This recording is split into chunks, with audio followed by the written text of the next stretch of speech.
Yan. Amen. Isang mapagpalang umaga po sa ating lahat. Good morning! Batiin po natin yung mga kapatid natin, nakatabi natin, nasa harapan, nasa likuran. Good morning! God bless you! Morning! Ayan! Talaga pong araw ng bakasyon na mo. Maraming nagbabakasyon. I-blessing po, tayo po ay magsisimula na sa ating gawain. Kung saan tayo po ay mag-aaral ng salita ng Panginoon. Amen. Tayo po ay manalangin na. At yung mga bata natin, ayan, nandun na sila. Kasama ng kanilang at mga ate. Hindi po tayo po ay manalangin. Lord, maraming salamat sa umaga na to. Salamat sa maraming biyaya, maraming pagpapala. Salamat sa maraming pagsama mo. Salamat at hindi mo kami iniiwan. Kahit taas ka namin sa lahat na kami ginagawa. Lalo na po sa umaga na to, na kami po'y mag-aaral natin sa salita. Ito po ang makakulihan namin at mabigyan ng parangal. Sa pangalan mo, Panginoong Jesus, Amen! Amen! Hallelujah! Amen! Purihin po ang Panginoon sa umaga na to. At nais ko lang din uli magpasalamat sa inyong lahat noong nakaraang linggo. Magaling po kayong magtago.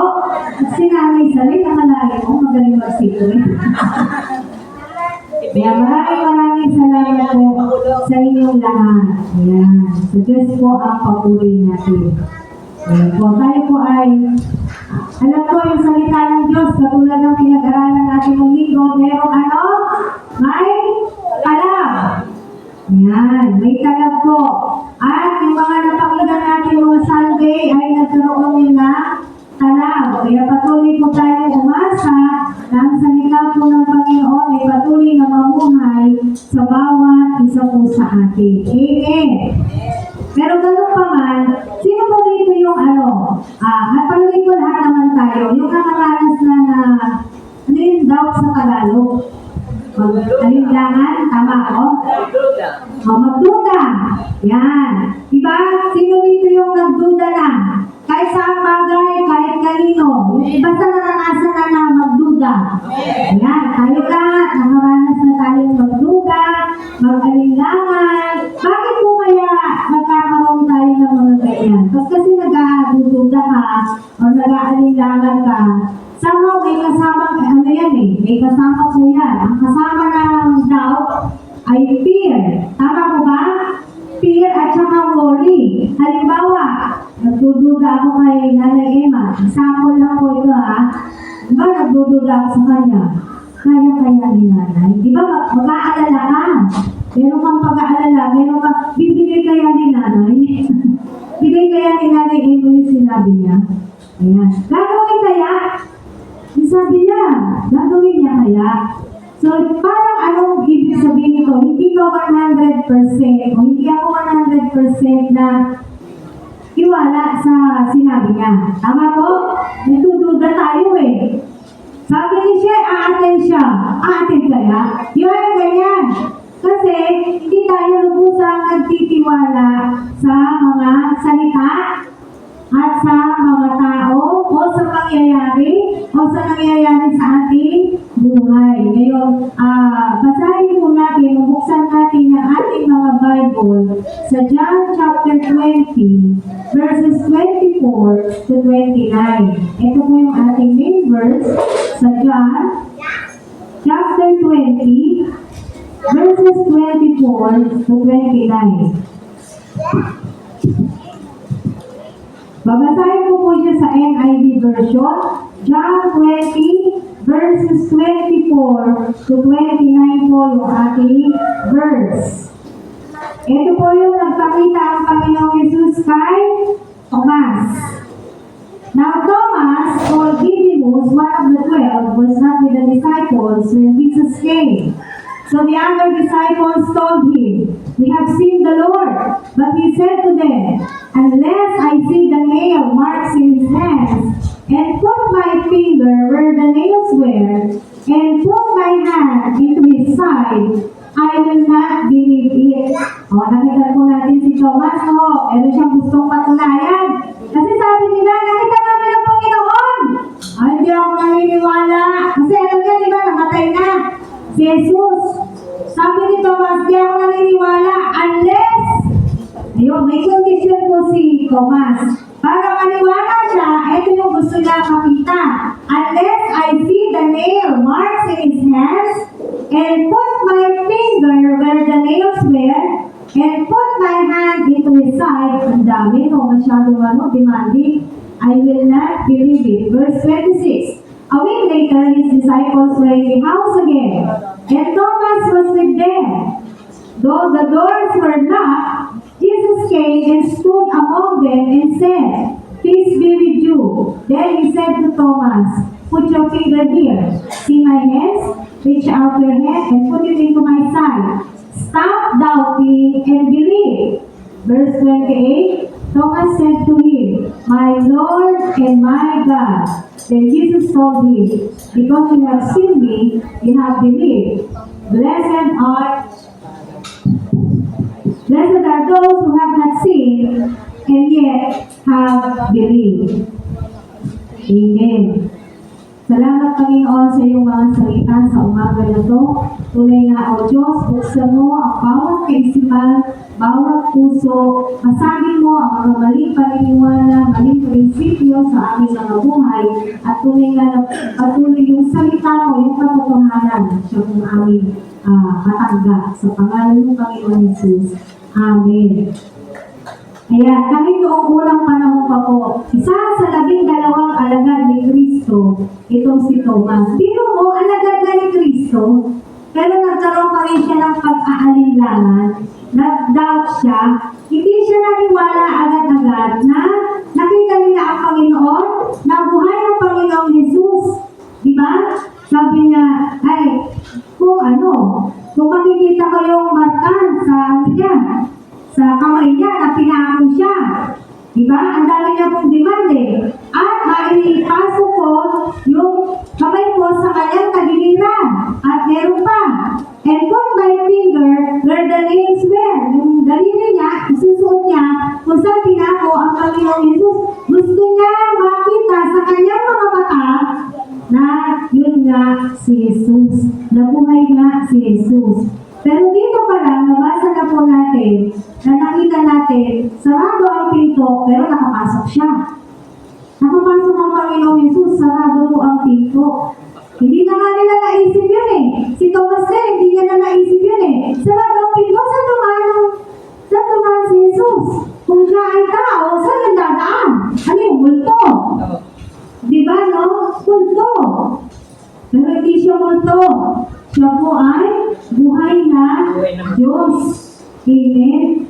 So, sa buhay po natin, katulad ni Thomas, have you ever doubted to Jesus Christ? Nagkaroon na po ba tayo ng pagdududa? Hindi sa tao, kung hindi sa Panginoong Jesus mismo. Nag-pray ka, nagawin kaya ng Diyos. Humingi ka, hinibigay kaya ng Diyos. Gusto mong yumaman, payayamanin kaya ako ng Diyos. Diba yan po yung mga usual na kahilingan ng mga tao. Pero nagkaroon po ba tayo ng pag-aalinlangan o pagdududa sa kakayanan ng ating Panginoong Jesus? Huwag na po kayo sumagot ng malakas. Although alam ko na yung sagot. Sa inyong mga sarili na lamang, ang inyong mga sagot, hindi ba nakakahiya? Amen? Nakakahiya po na pagdudahan ang Diyos mismo. Pero pwede natin ma-justify si Thomas nga Isa yan sa alagad ni Jesus eh. Nag-alinlangan. Yan si Thomas, kasama niya talaga noon si Jesus Christ. Nakasama niya, hindi lang basta nakasama sa lahat ng gawain, kasama yan. Dahil siya sa nabing dalawang alagad. Si Thomas nga nag-alagad. Ako pa kaya? Diba? Pwede i-justify yung mga ganyang pagkakataon o bagay na nararanasan natin sa ating Panginoon. And pag-usapan po natin, ibang mga dahilan, bakit po nagkakaroon ng pagdududa o pag-aalinlangan ang isang tao sa Diyos, sa Panginoong Jesus mismo. Hindi ko po sinasabing ito yung talagang dahilan, pero baka pwede, posible na ang mga tao ay hindi pa totoo nakikilala ang Panginoong Jesus. Amen? Maaaring kaya nagkakaroon ng pagdududa sa kakayanan, sa pagiging Diyos niya, ay hindi pa talaga lubos na nakikilala si Jesus Christ. Tayo po, kahit matagal na po tayong Kristiyano, napapansin niyo po ba, ang ating po mga tinuturo o mga mensahe na binibigay sa atin ng Panginoon ay yung pagkilala sa Panginoong Jesus. Bakit? Napakahalaga na kilala mo yung Diyos mo. Napakahalaga na kilala mo kung sino yung sinasamba mo, anong magagawa ng sinasamba mo, bakit ka sumasamba. Kasi sabi nga, binanggit na doon nung nakaraang linggo ni Pastor Joe, kung yung Diyos na sinasamba natin ay patay, ang pananampalataya po natin ay wala lang lahat. Walang saysay itong mga ginagawa po natin na to. Pero hindi patay yung Diyos natin eh. Amen?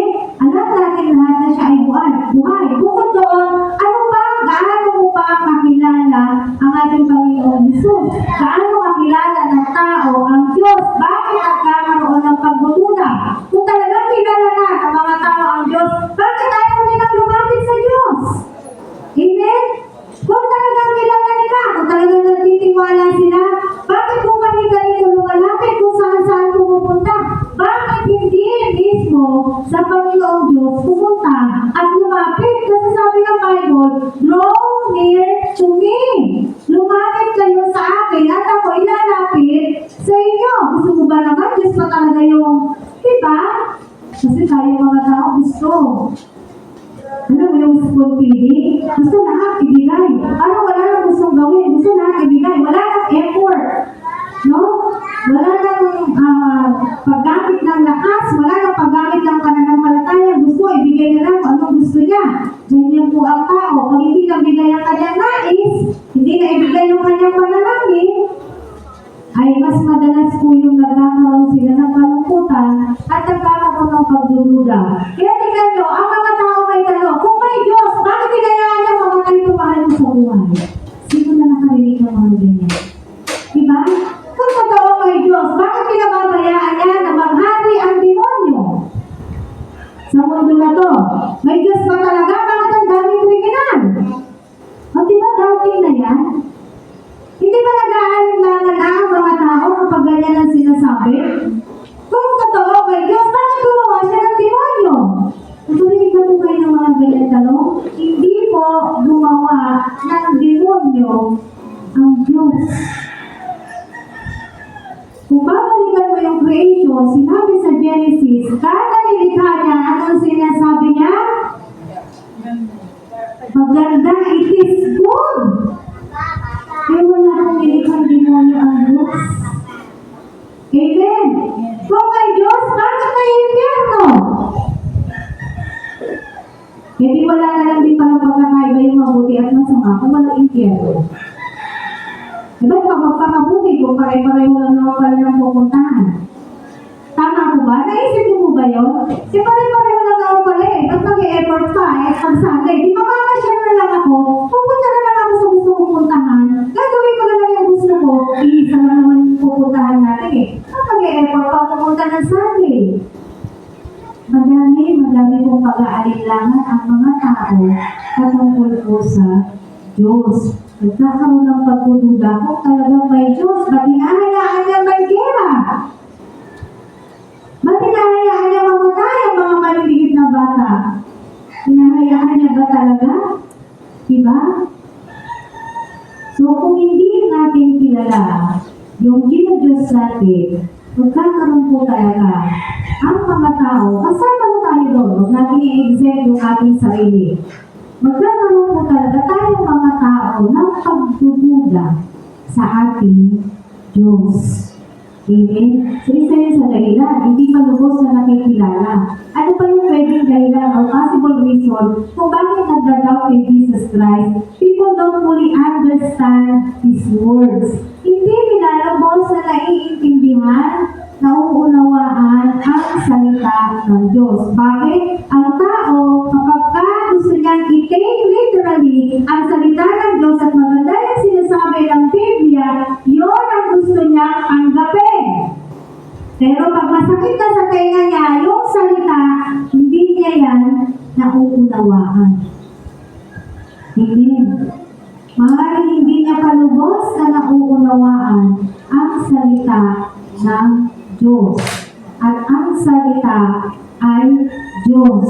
Uulit-ulitin natin yan hanggang sa mag-sink in sa bawat isa sa atin, sa ating mga buhay, sa ating mga puso, na itong salita ay Diyos. Amen. Maaaring nagkakaroon ng pagdududa ang tao sa Diyos dahil hindi nila lubos na maibigay yung, katulad ng sinasabi ko kanina, yung lubos na pagtitiwala. Kunwari, sa prayer mo sinasabi mo, Lord, bahala ka na. Lord, kung bahala sa amin. Pero di ba kita mo, umiikot ka? Natatalanta ka. Nagugulumihanan ka.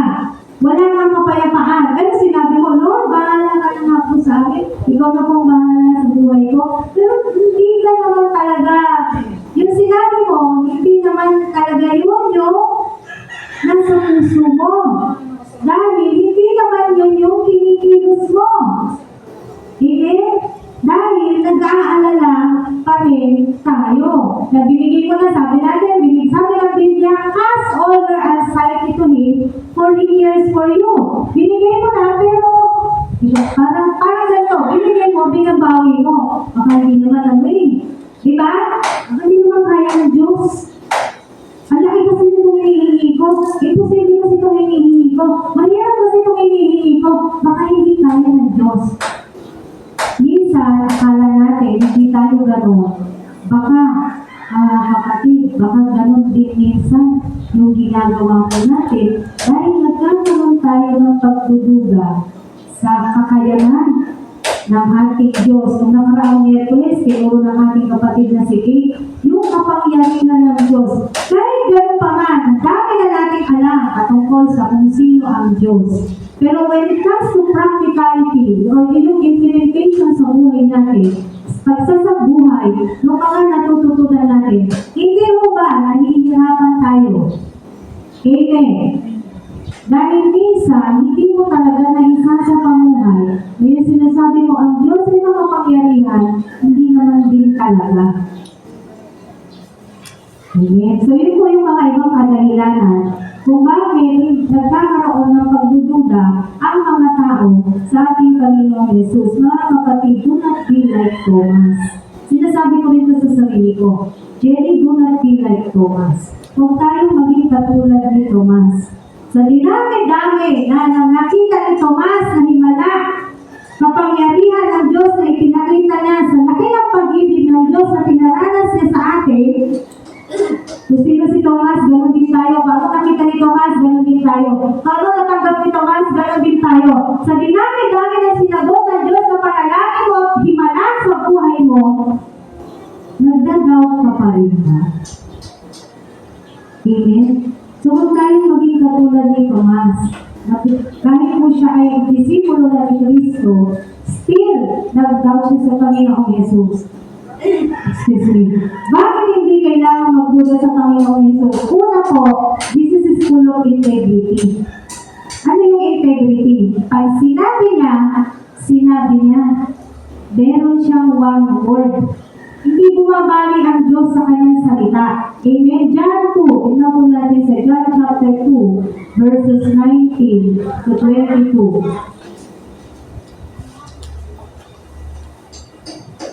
John chapter 2, verses 19 to 22.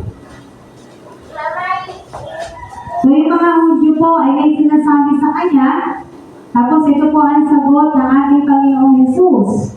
No? Basahin niyo na lang po ng buo yung chapter 2 para maintindihan natin ng lubusan kung ating pong babasahin. Jesus answered them, "Destroy this temple, and I will raise it again in 3 days." The Jews replied, "It has taken 46 years to build this temple, and you are going to raise it in 3 days?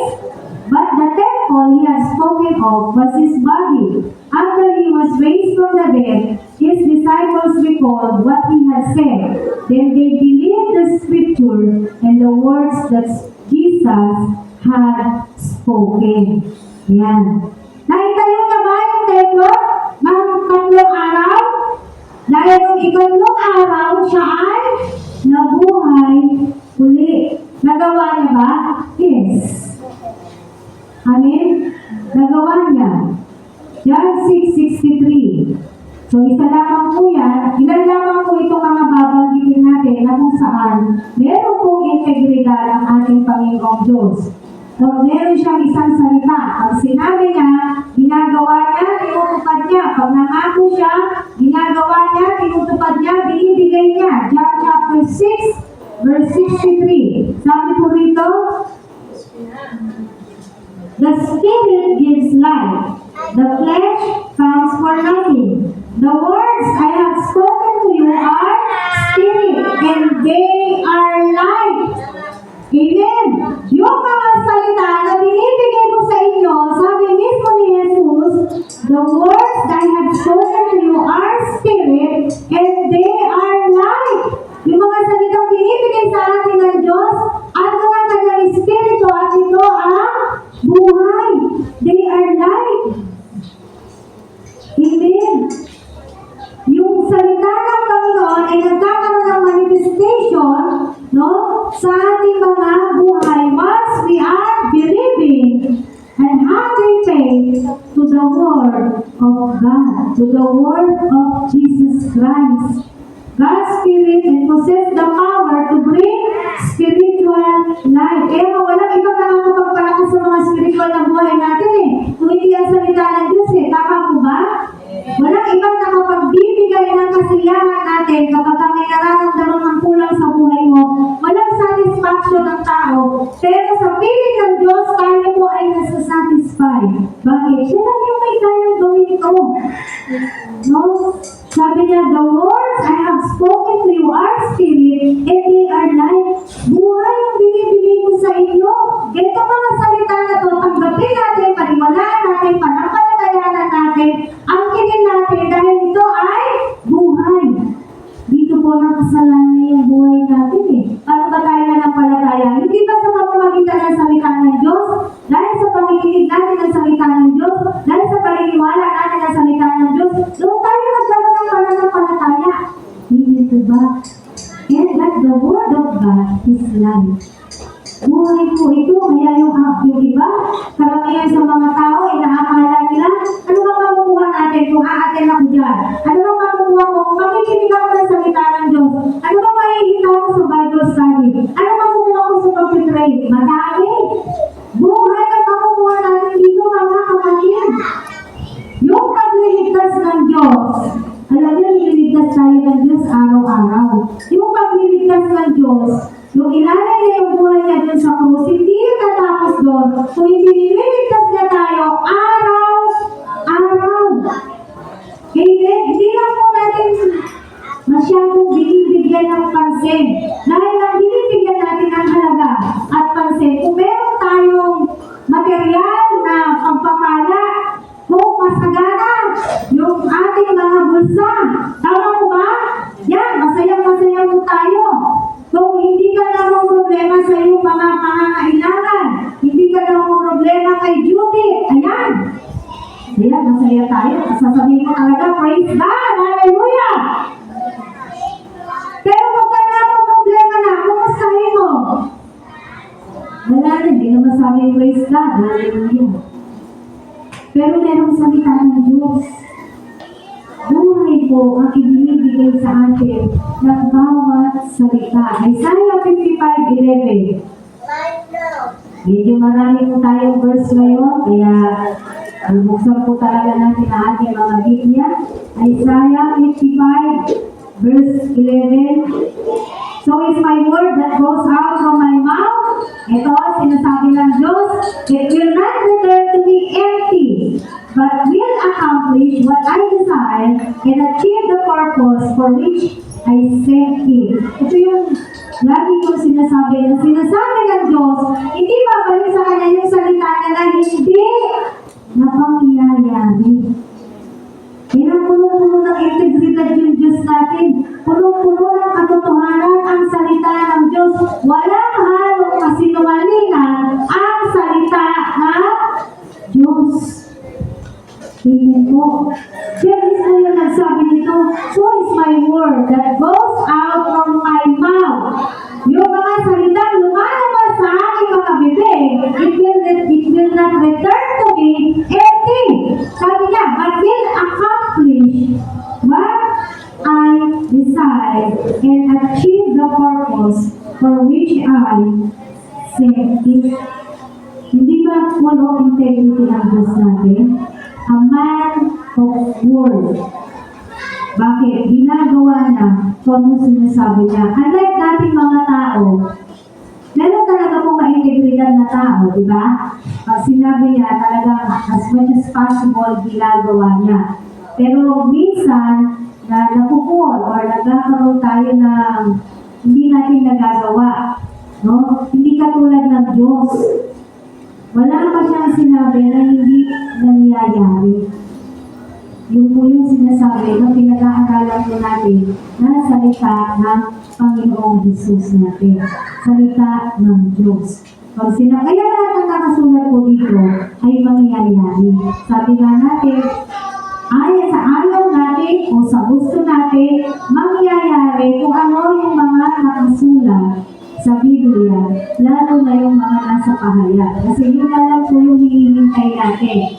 Yung mga kapahayagan na noon, lalo na dun sa Old Testament, naganap na po eh. Pero kaya meron pa tayong mga hinihintay ngayon, no? Na mangyayari, magaganap sa mga darating na panahon kung kailan, again, hindi natin alam. Pero ang sigurado, magaganap kung ano ang nakasulat sa Biblia dahil pinasulat yun ng Diyos. Revelation 21:5. Kaya, sabi po rito na pahayag 21:5.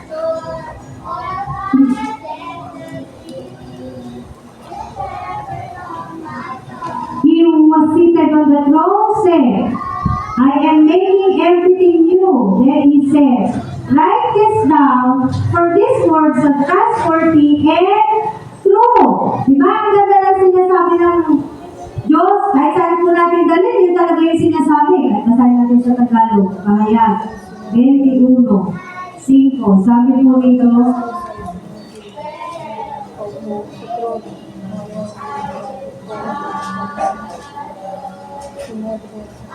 po rito, pahayag 21:5. Pagkatapos ay sinabi ng nakaupo sa trono, ngayon, binabago ko ang lahat ng bagay. At sinabi niya sa akin, si John po ito, yung pinasulat niya ng Revelation. Isulat mo, maaasahan ang totoo ang mga salita ito. Maaasahan ang totoo. Ano man yung pinasulat ng Diyos sa mga kayakda ng Biblia, lahat po ng yan ay maaasahan at totoo. Revelation 22:6. Lipat na po tayo ng konti. Pahayag 22:6.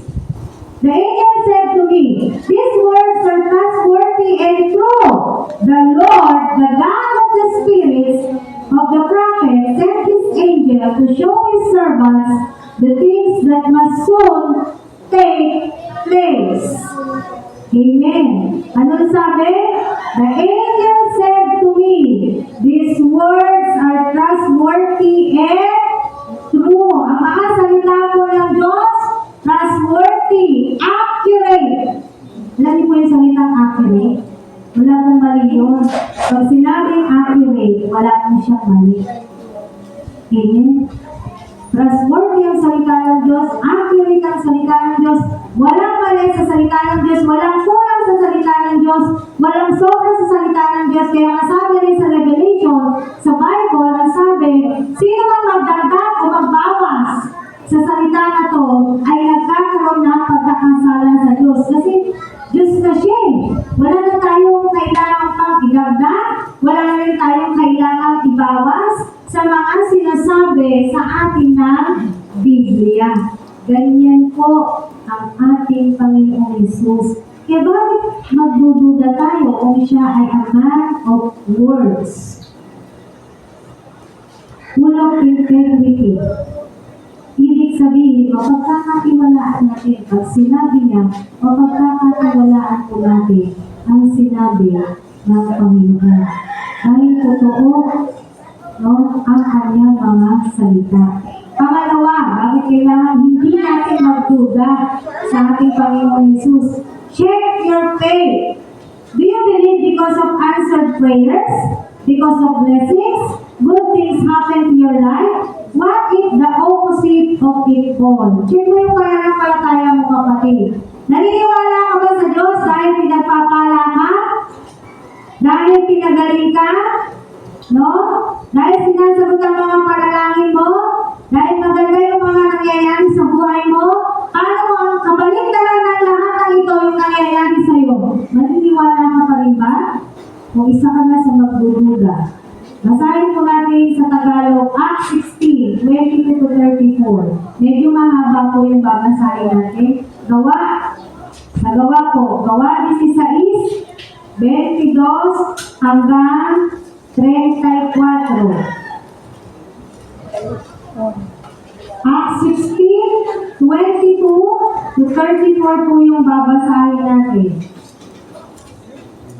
Acts chapter 16. Umpisa po natin sa verse 22. Nakita na po? Ayan. Ayan. Ito po ay sila Pablo, no? Dinalulong sila ng mga tao. Kinuha ko na lang po yung gusto kong makita po natin. No? Pero pwede rin again and again. Maganda po, binabasa natin ang buo yung chapter sa ating mga tahanan. Dinalulong sila ng mga tao at matapos pahubaran ng mga pinuno, anong ginawa sa kanila? Sila ay paulit-ulit na ipinahagupit, saka ipinabilanggo at pinabantayang pabuti. Sila Pedro po ito. Ipinasok sila ng bantay sa kaloob-looban ng bilangguan at ipinanaw ang mga paa. Ano ba yung pinanaw ang mga paa? Diba, nilagyan ng kadena. Tapos, meron ka po parang kahoy. Kahoy ko yun, ha? Yung ano nila doon nakasuot. Paat kamay. Nakakadena na, nakasuot pa yung, akala natin basta lang sila nakabilanggo. Hindi po. At sila yung binilanggo sa kaduluduluhan pa. Hindi po sila sa bandang unahan. Nakita naman natin dito, ha? Sila ay binilanggo sa kaduluduluhan. Tuloy po natin yung pagbasa. Verse 24, pinasok sila ng bantay sa kaloob-looban. Ayan o, ng bilangguan at itinanaw ang mga paa. Nang maghahating gabi na, eto, sina Pablo at Silas ay nananalangin, si Pablo at Silas pala ito, sorry, ay nananalangin at umaawit ng mga himno at nakikinig naman ang ibang mga bilanggo. Di kaminsan-minsan lumindol na napakalakas. Ano pa tayo ni pati ang mga pundasyon ng bilangguan. Pagdakay na buksan ang mga pinto at nakalag ang mga talikala ng mga bilanggo. Napagalikwas ang bantay bilangguan at ang nakitang bukas ang mga pinto.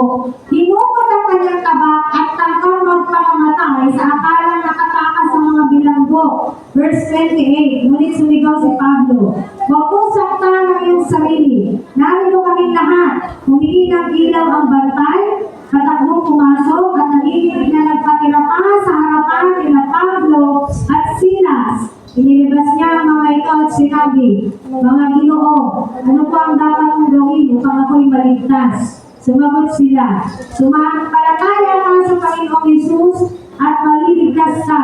Ikaw at ang iyong sambahayan at ang salita ng Panginoon nila sa Kanya at sa lahat ng nasa Kanyang bahay. Kaya kung sinabi, sumampalataya ka sa Panginoong Yesus, maliligtas ka, ikaw at ang iyong sambahayan, hindi lang po doon sa guard na ibigay yung word. Kanino ba naibigay yung word? Kasama yung kanilang pamilya. Amen. Kaya hindi po natin dala-dala yung kaligtasan ng ibang pamilya natin na hindi pa po nananampalataya. Because salvation is personal. Huwag natin puputulin doon na ikaw at ang iyong sambahayan ay maliligtas. Kasi meron pa siya sa verse 32. Bakit sila naligtas? Kasi yung salita ng Panginoon na ipahayag sa kanilang lahat. Nakita po natin, tuloy natin, verse 33. Nang gabi ninyo, nilugasan ng bantay ang kanilang mga sugat at nagpabautismo siya. Pati, tingnan nyo pati ang buo niya sambahayan. Kaya nagkaroon ng kaligtasan. Pagkatapos, sila isinama niya sa kanyang tahanan at hinainan ng pagkain. Galak na galak siya at ang kanyang buong sambahayan sapagkat sila ay natutong sumampalataya sa Diyos. Kasama ang kanyang buong sambahayan. Inulit-ulit naman po yan. Kaya ginagawa ko natin maliwanag yung nandun sa Acts 16:31. Pero ano gusto natin sabihin dito? Sino nakaranas na ng ganito? Dahil sa salita ng Diyos ay pinahagupin, pinabilanggot, kabuluduluhan. Wala pa, di po ba? Paano kung ganito na yung nararanasan natin?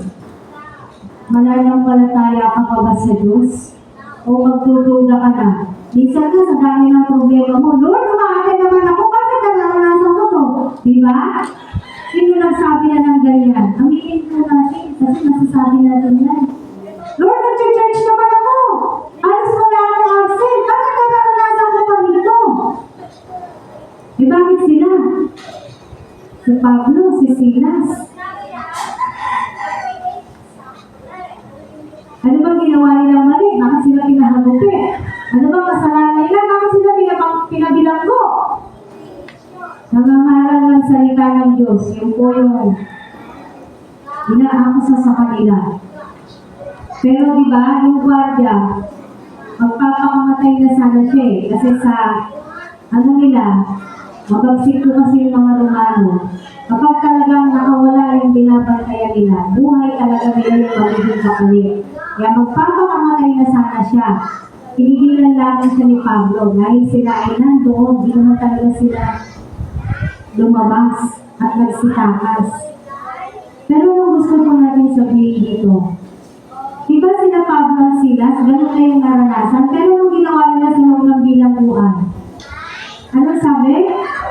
Verse 25, nagmamahating gabi na, sila Pablo at Silas ay nananalangin at umaawit ng mga himno at nakikinig naman ang ibang mga bilanggo.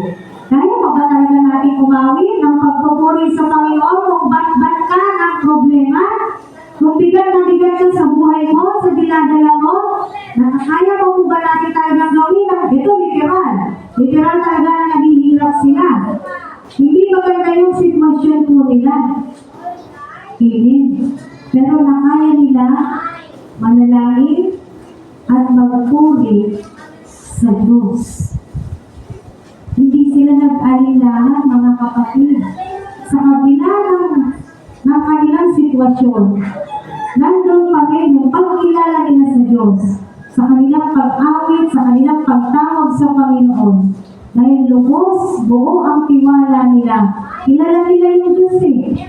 Kaya kahit anong mangyari sa kanila, kaya ang kahit buhay po nila yung kapalit, okay lang. Bakit? Alam nila, they will be in good hands afterwards. Dahil naniniwala sila sa pangako ng Diyos. Sino sa atin dito yung hirap na hirap na? Ano kayo magtaas ng kamay? Diba? Nararanasan na po natin yan. Hirap na hirap bigat na sa kanyang problema. Hindi na makuhang dumulog sa Panginoon.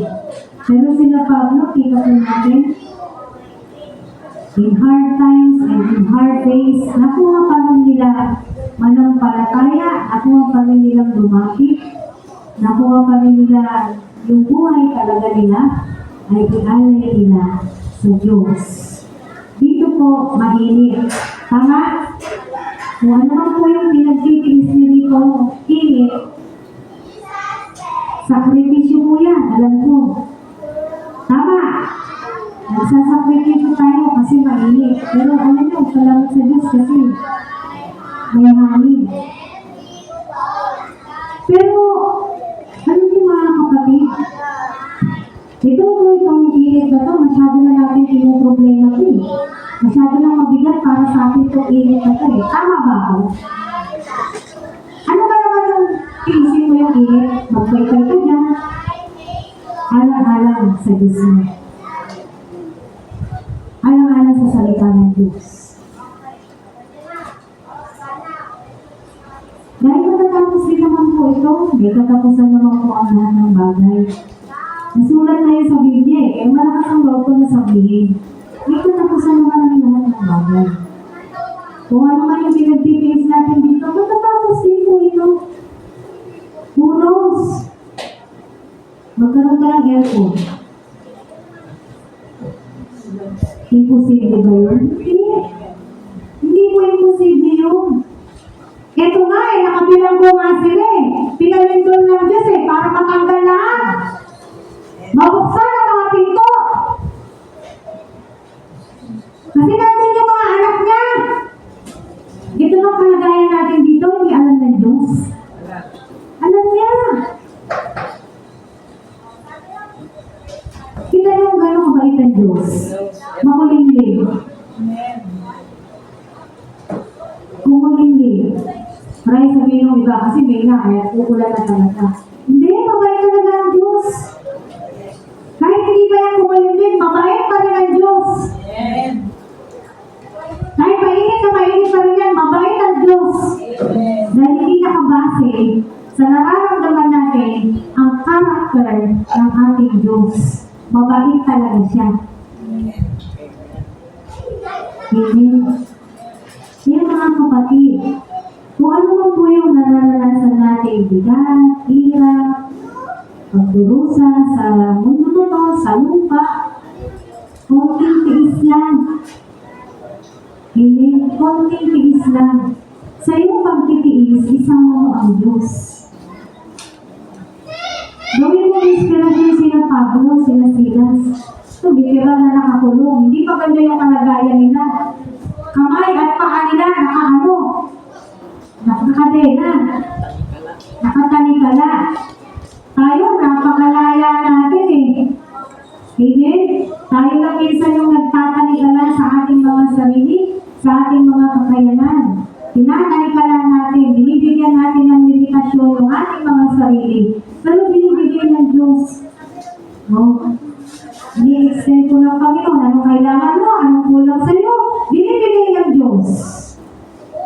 Ano yung wala ka? Pinagkakaloon ng Diyos. Hindi nagkukulang ang Diyos. Kung gano'n hindi nagkukulang ang Diyos, kung nagkukulang kami.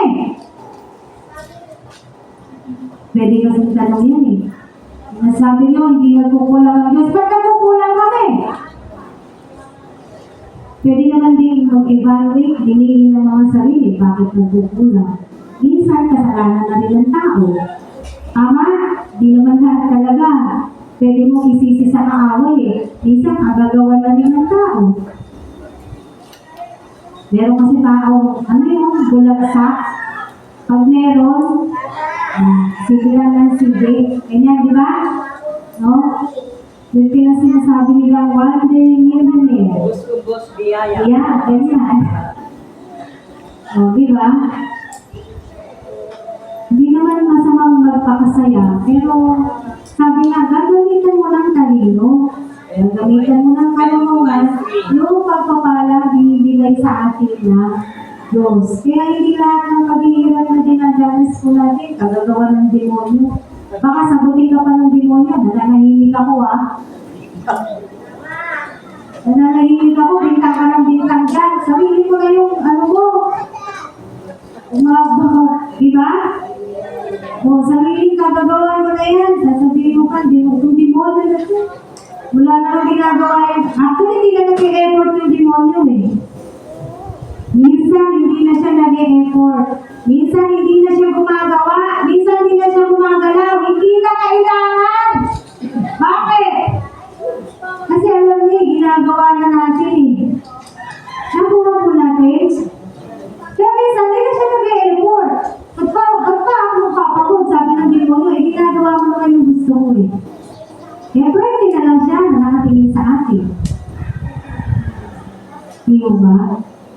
Hindi tayo magpupuri sa Diyos dahil lang sa maganda yung nangyayari sa buhay mo.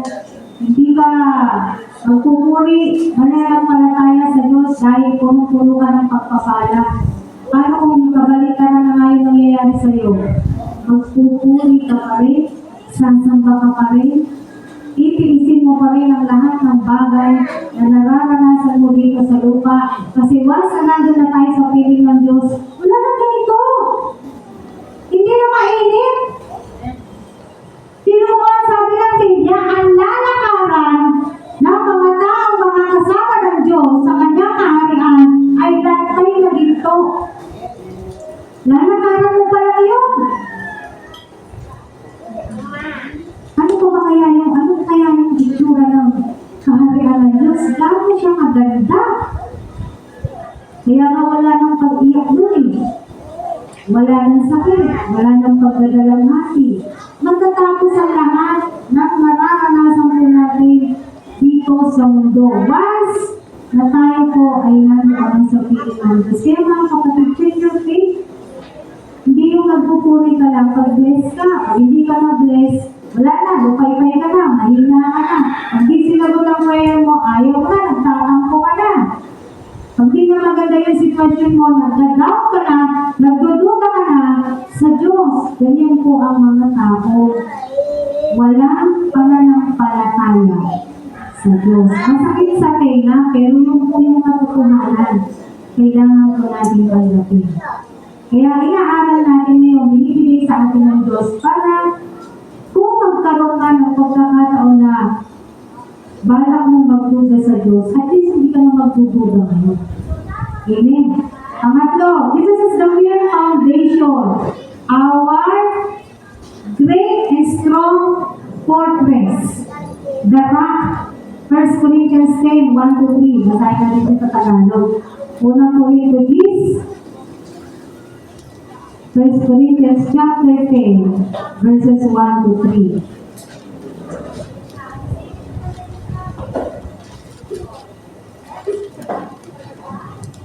So, we want to 30.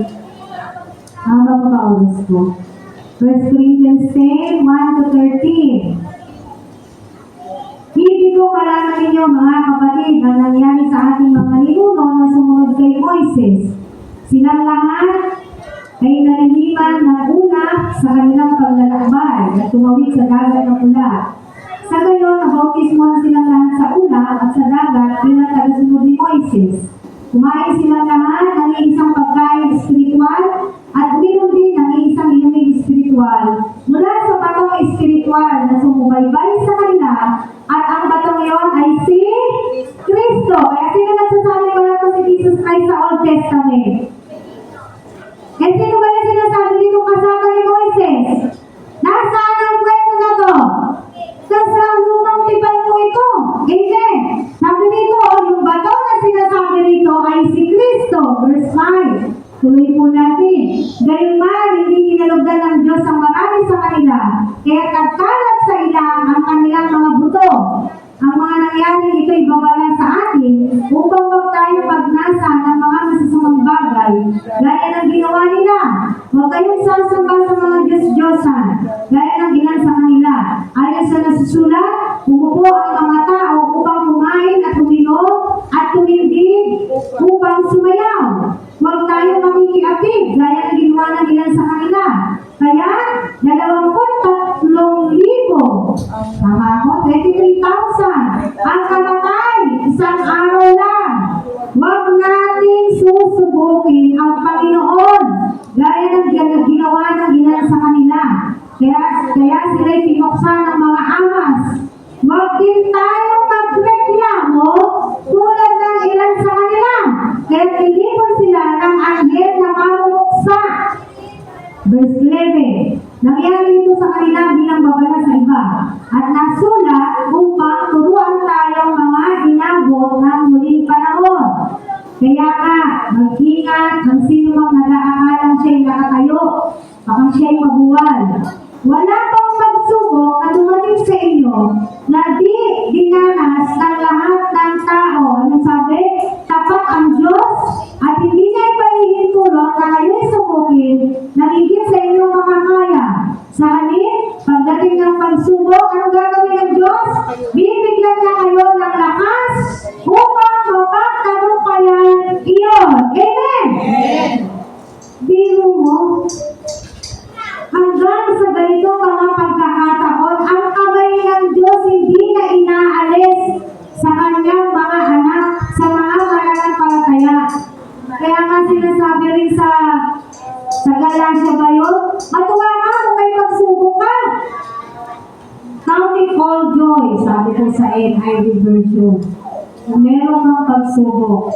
Kasi sa ating pagsubok, sinong tatakbuhan natin? Yung bato hindi matitibag. Siya na ating sandigan. Ay, nahawit pa ang atak natin yun, di ba? Batong sandigan, hindi matitibag. Totoo yun, walang makatitibag sa Kanya. Kung nasa Diyos tayo, walang makatitibag. No? Kung nasa Panginoon tayo, sabi nga, sino makalalaban sa atin kung tayo po ay nasa Diyos? No? At huwag po natin baliwalain yung mga babala dito ng Biblia na kung saan yung mga ginawa ng mga Israelita noon ay ginagawa pa rin naman talaga ng mga tao ngayon. Na baka akala natin, ito'y para sa mga Israelita lamang. Pinuksa sila ng Diyos, kaya rin puksain ng Diyos ang mga tao ngayon. Dahil yung Diyos noon at Diyos ngayon, hindi nagbabago. Nandiyan naman yung mga hindi kinagigiliwan ng Diyos. Yung mga sumasamba sa Diyos-Diyosan, yung mga umiinom, kumakain, yung walang gustong gawin, kundi mga kalayawan sa kanilang mga sarili. Amen? At sabi rito, huwag natin susubukin ang Panginoon. Never test God. Hindi mo kakayanin. Pag sinubok mo ang Diyos, baka hindi mo kayanin, kapatid. Doon nga sila eh. Moises, kung muna kami iharap, mapapatay kami. Di ba? Hindi pa nila nakikita ng gabusang Diyos doon. Tinig pa lang ng Diyos, nanginginig na sila sa takot. Walang may kaya. Hindi natin kakayanin ang presensya, ang kapangyarihan ng Diyos. Kaya kung ititest ko pa kung gano'n siya makapangyarihan, nako, di wag mong susubukan, sabi nga po dito. At meron pang isang maganda dito, huwag tayong magreklamo. Mga Israelita, napakareklama doon.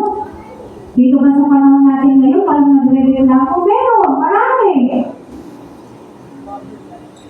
Amen? Marami nagre-reklamo. Ano sabi ng Diyos? Huwag din tayo magreklamo tulad ng ilan sa kanila, kaya pinipon sila ng anghel na mamumuksa. Kaya alam niyo po, in history, yung nakasama na nila Joshua at Caleb doon sa lupang pangako ay second generation na. Bakit? Nangandamatay na yung first generation. Ito yun. Amen? Dahil kung sila'y niligtas, pinalabas sila mula sa Egypto, yun yung mga first generation, ito yung mga to, o mga tao na to, mga nalipol na po sila. Kaya kung si Joshua na yung leader at saka si Caleb, second generation na po yun. nalimol na yung first generation. Bakit? Ayan yung mga pinagkakagawa nila. Walang tigil. Pakainin na, pinakain na ng Diyos, nagre-reklamo pa. Hinilimliman na ng Diyos, nagre-reklamo. Nasa ilang, gusto ng tubig, binigyan ng Diyos, nagre-reklamo pa rin. Ano na lang, gusto talaga. Minsan tayong mga tao ganyan. Binigay ka, nagre-reklamo. Kulang. Ayan na, ang liit. Yung mga ganyan, isa na lang lalagay ang Diyos. Binibigay naman na lahat ng kailangan ng tao. Masyado lang mareklamo yung tao. Tayong mga tao masyado tayong mareklamo. Pero, sabi nga rito, meron tayong bato, hindi matitibak. Pwede nating sandigan, no? Siya yung lalapitan natin. Sa awit po, buksan natin, Psalms 18 verse 2. Gusto ko siyang basahin sa NIV. Psalms chapter 18 verse 2. Sabi ko rito,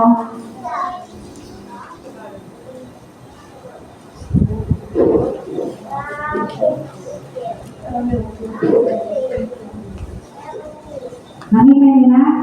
Psalms chapter 18 verse 2. Sabi po dito, the Lord is my rock, my fortress and my deliverer. My God is my rock, in whom I take refuge. He is my shield and the horn of my salvation, my stronghold. Ang ganda po niyo sa NIV. Sabi nga dito, the Lord is my rock, my fortress and my deliverer. My God is my rock, in whom I take refuge. He is my shield and the horn of my salvation, my stronghold. Amen. Nasa Diyos na talaga, yung foundation of faith mo, sigurado, matibay. Yung pundasyon ng mga pananampalataya natin, sabi nga ng mga naunang tinuro ko po sa inyo, saan nakaangkla yung pananampalataya mo? Dapat nakaangkla siya sa ating Panginoon Jesus. He is the source of our strength. Yung lakas natin nagmumula sa Kanya. He is our refuge. No, yung refuge. Yung wala kang matatakbuhan, sa Kanya ka tumakbo. Makakasumpong ka ng kaligtasan. Makakasumpong ka ng kapayapaan. Makakasumpong ka ng proteksyon. Yung po yung di ba? Yung refuge. Yan. Kanina yun, sa Diyos. He is our rock. Amen.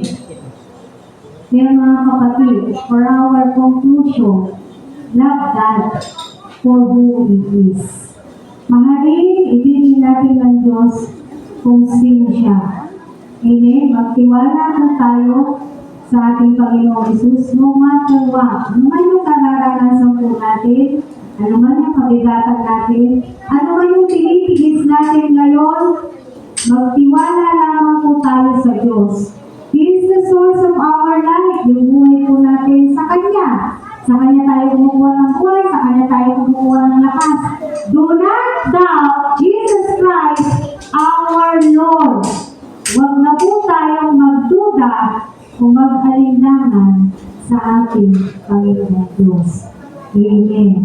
Napakabuti po ng ating Panginoon. Tayo pong lahat ay tumayo. Bigay po natin yung pagtitiwala natin sa ating Panginoon. Iba-iba po tayo ng nararanasan. Iba-iba po tayo ng dalahin. Iba-iba tayo ng kabigatan. Maaaring sinasabi mo, hindi na natapos ang problema mo. Kapatid, di naman talaga matatapos yan. Andito pa tayo sa lupa. Amen! Matatapos yung isa, magkakaroon ka uli ng iba. Yan yung realidad ng buhay. Ang lagi kasing tanong dyan, how do you handle it? At kanino ka tumatakbo? Ngayon, natutunan po natin ang mga salita ng Diyos na ito. At tiwala po tayo sa Kanya. Huwag na rin tayo magreklamo. Amen. Yung mga tiisin po natin, tiisin po talaga kapatid. Tiisin natin. Haba-haba naman ang training, 1 taon. Bakit hindi mo titiisin? Kung buhay naman yung binibigay sa'yo ng training na yan. Buhay, kalakasan, kalaguan. Amin po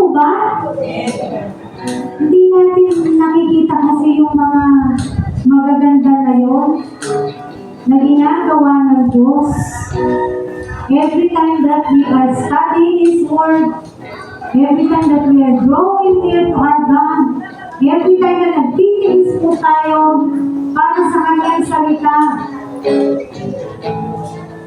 hanggang mamaya, isip yung init, may training tayo. Amen. Iba rin ang magtiis dito ng init, wag lang doon sa ilalim. Wag lang mapahiwalay sa piling ng Diyos. Iba rin ang dito mainitan, wag lang doon. Kasi doon wala ng presensya ang Diyos. Yun yung mabigal na parusa doon eh. Kahit anong gawin ng mga mapupunta doon, wala ng presensya ang Diyos doon. Wala ng Diyos doon. Ngayon, malaya pa natin, no? Napakamalaya natin. Napakaluwag ng Diyos. Lahat ng kalayaan, binibigay sa atin ng Panginoon. Now, it's up to us. Paano natin gagamitin yung kalayaan niya?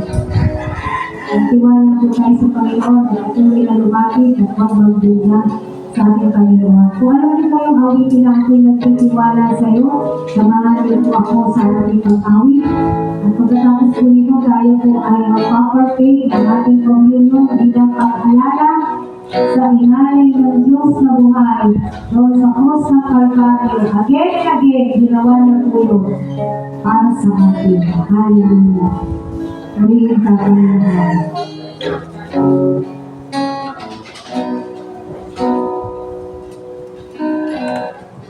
Hallelujah.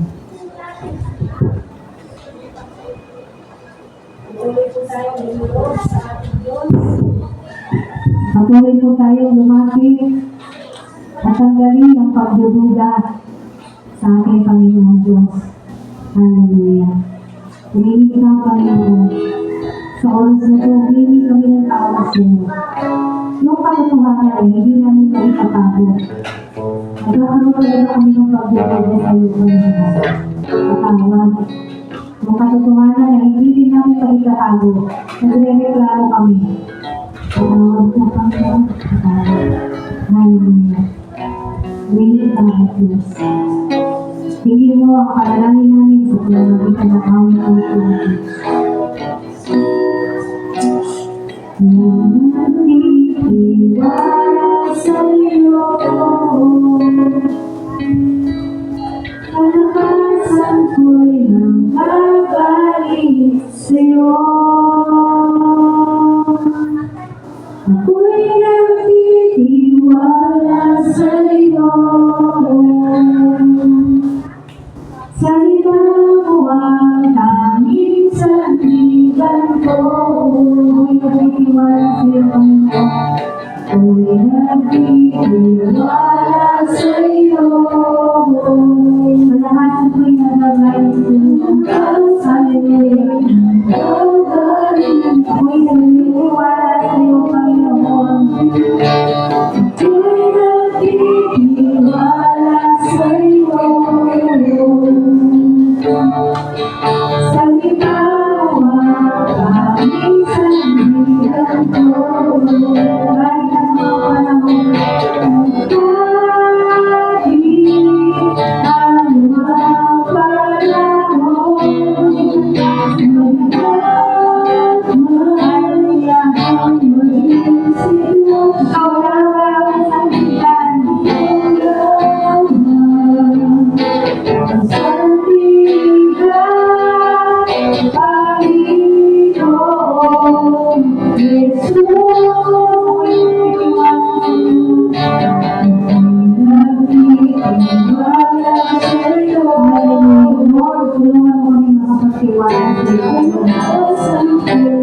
Maraming pagtulog sa iyo sa umaga na ito. Ano ang laman ng puso namin, Panginoon. Maging ang laman ng aming kaisipan, Panginoon. Kung paano hindi natin lubos na ibigay sa iyo ang aming pagtitiwala. Kung paano magtutuga kami, Panginoon, sa mga nararanasan namin, Panginoon, sa mundo na ito, man.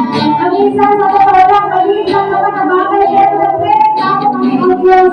Di ayaw namin mag-tiis, ayaw namin mag-sakripisyo sa iyo, God. So, kawalan mo ang bawat isa minsan nauuna namin ang ibang mga bagay bago ikaw, Panginoon. Minsan nabibigyan namin ng halaga ang ibang bagay, pero ikaw hindi, O God. Minsan nabibigyan namin ng oras ang ibang mga bagay, pero ikaw hindi, Panginoon. Pero sinasabi natin, makapangyarihan ang Diyos. Kapag magiging problema, bumali na natin sa'yo. Pagkasagot mo na, masaya na naman kami. Ano na naman, Panginoon, makakalito na naman, Panginoon. Ayaw ng kahirapan, ayaw ng pinhati, ayaw ng pagdurusa, ayaw ng mga bagay na hindi magagandang naranasan sa mundo na to. Pero ang katotohanan, maranasan at maranasan ng bawat isa. Ang mga problema at pagsubok na yan ay paliglaan, ay nandito pa sa lupa, Panginoon. Kaya hinihiling natin, O Diyos, palakasin mo kami, pagkakasin mo kami, at mawala sa amin ang mga espiritu ng pagrereklamo. Mawala sa amin yung hindi na sa nagtitiwala sa'yo. Mawala sa amin yung pag-uuna sa ibang mga bagay. Mawala sa amin yung nagbibigay ng panahon sa ibang mga bagay. Kung ginawa, mauna ka namin, Panginoon. Bigyan ka natin ng prioridad, O God. Hallelujah, sa kabila ng napakaraming pagpapalabo. Nagtutulong kami sa'yo, Panginoon. Patuloyin mo kami, O Diyos. Patuloyin mo kami, Panginoon. Sinagdulutaan namin ang mga pangalihan ko. Sinagdulutaan namin ang lakas mo. Sinasabi naman namin na walang mahirap sa'yo. Pero kapag nahihirapan sa amin, kayo tinatapuhan namin. Iba yung pinupuntahan namin. Iba yung ginagawa namin, Panginoon. Hindi kami naman natin sa'yo.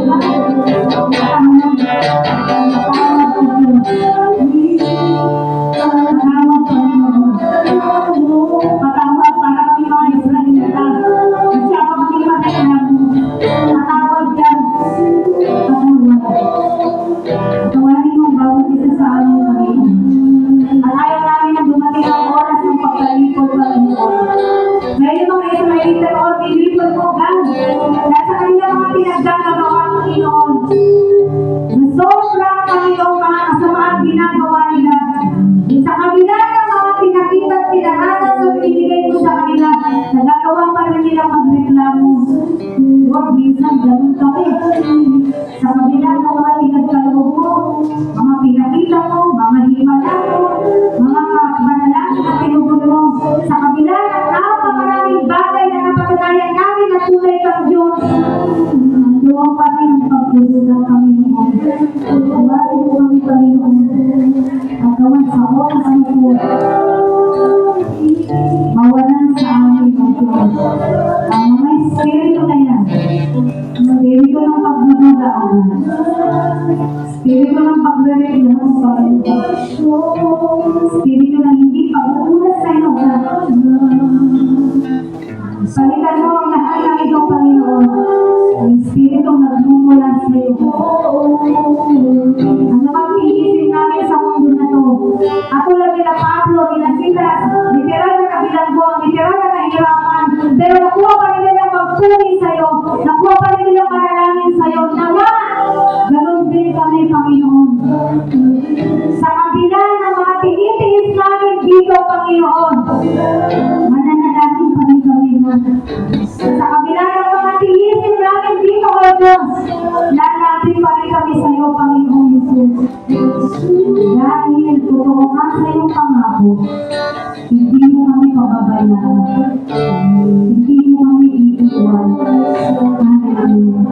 Salamat, Panginoon. Uliin ka ang Diyos. Patuloy kami magsitiwanan sa iyo.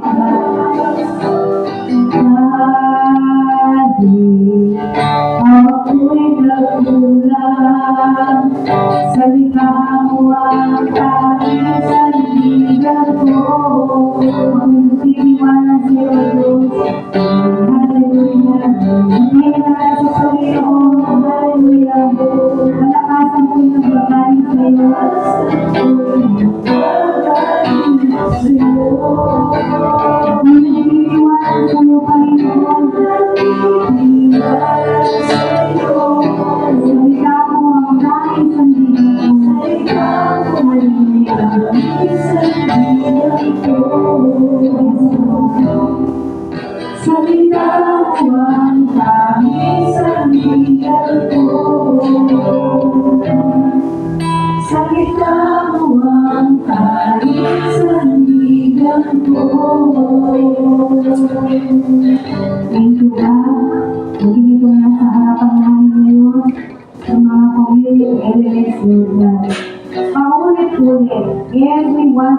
ginagawa namin ito paulit-ulit. Minsan nagiging rutinary na lang, Panginoon. Pero naman, lubos namin maunawaan kung ano yung binigay mo doon sa krus ng Kalbaryo. Lubos namin maunawaan kung ano yung inalay mo doon sa krus ng Kalbaryo. Lubos namin maunawaan kung gaano kamahal ang mga tao. Kaya nangyari ang lahat doon sa krus ng Kalbaryo, Panginoon. Na ikaw yung sakripisyo mismo, Panginoon. The Lamb of God who takes away the sins of the world, Lord God. And we are so grateful and thankful sa ginawa niya. Bless mo po, Panginoon. Ang inyong nag-release na ito, Panginoon. Patuloy na nagpapasuri kami sa iyo at nawa maging kalapag-dapat kami sa iyo na nangyayari, Panginoon.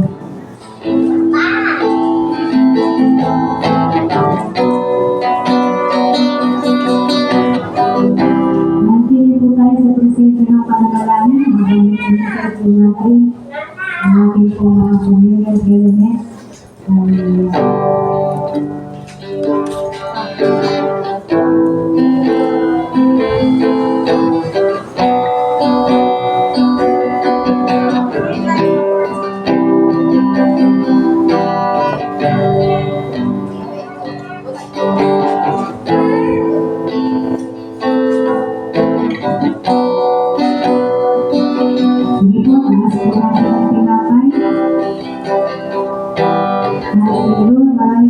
Salamat, Panginoon, sa tinapay na ito, na kumakatawan ng Diyos ng iyong katawan, na sumambot lahat ng sakit, pagrusa, paghihirap, lahat ng sugat, wala yung mga laman mo, Panginoon, pero hindi nabali ang buto mo.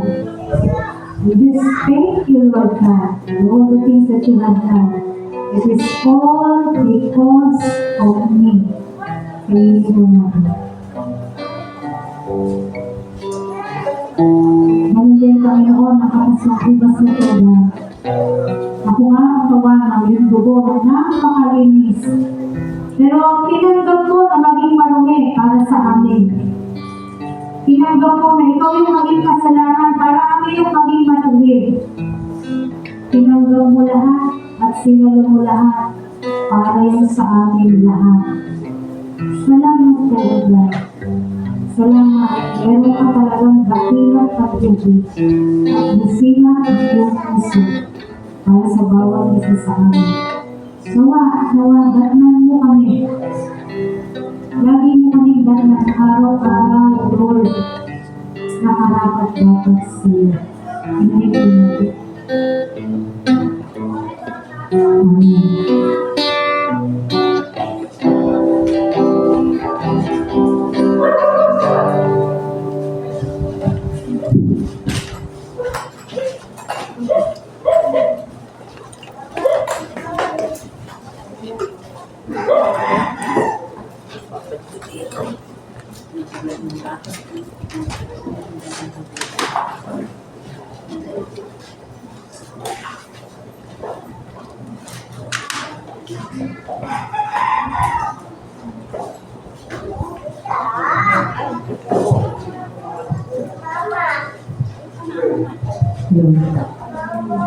Dumako naman po tayo sa ating pagkahaloob. Kung handa na po lahat, itaas po natin yung ating mga haloob at tayo po ay manalangin. Hallelujah po. Panginoon, maraming salamat po sa araw na to.